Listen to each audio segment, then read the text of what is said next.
Specialistët e sektorit për hetimin e narkotikëve arrestuan shtetasin EQ 36 vjeç banues në Shkodër pasi gjatë kontrollit në automjet, shërbimet e policisë gjetën një sasi të vogël ënde të dyshuar kokainë, e cila u sekuestrua në cilësinë e provës materiale bashkë me automjetin dhe një celular.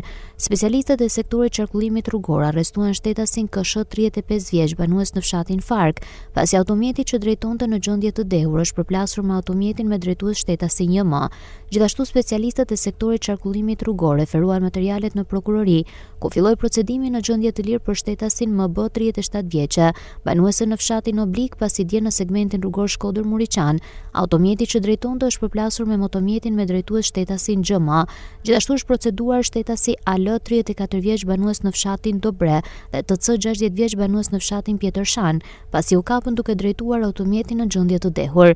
Është proceduar gjithashtu shtetasi IK 59 vjeç banues në Shkodër, pasi u kap duke drejtuar motomjetin në gjendje të dehur. Specialistët për hetimin e krimeve të Komisariatit të Policisë Shkodër referuan materialet në prokurori ku nisi procedimi në gjendje të lirë për shtetasit AS 33 vjeç banues në fshatin Grudere për veprën penale shkatrimi pronës, pasi ka kallzuar shtetësja MF se dje 33 vjeçari ka thyer vetratën e xhamit lokalit të saj për motive të dobta. Gjithashtu është proceduar shtetasi AG banues në Shkodër, pasi dyshohet se ka kanosur një 49 vjeçar për motive të dobta. Gjithashtu është proceduar një 17 vjeçar banues në Shkodër, pasi dyshohet se ka kanosur një 27 vjeçar për motive të dobta. Materialet procedurale ju referuan prokurorisë pranë gjykatës së shkallës parë jurisdiksionit përgjithshëm Shkodër për veprime të mëtejshme.